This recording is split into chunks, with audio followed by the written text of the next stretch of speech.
Every so often, the collective consciousness of our entire nation, from coast to coast to coast, is captured by a single solitary event.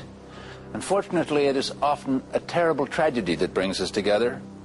Last week in Canada, such a terrible tragedy occurred, a catastrophe that will affect the country for decades to come.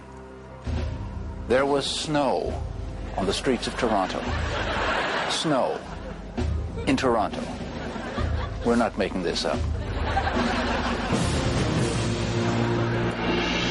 I remember it just like it was last week.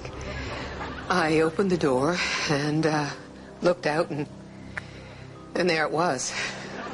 It was everywhere. I'm sorry. This is hard.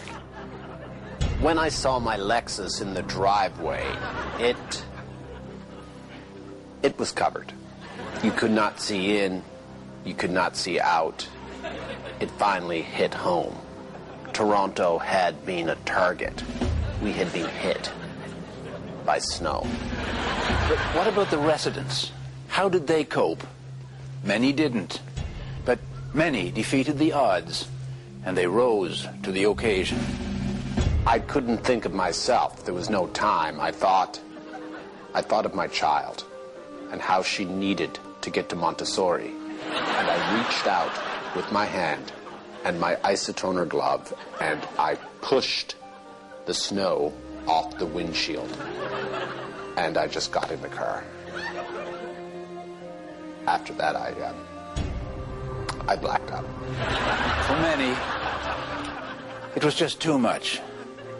I always thought that this was the type of thing that happened to other people. But when I saw the snow, I started screaming. Where's the army? Where's the police? Why me? Why now? Why Toronto? And when it was over, the horrifying numbers came in. 20 centimeters of snow on the streets of Toronto. Snow in Toronto. A CBC National special report.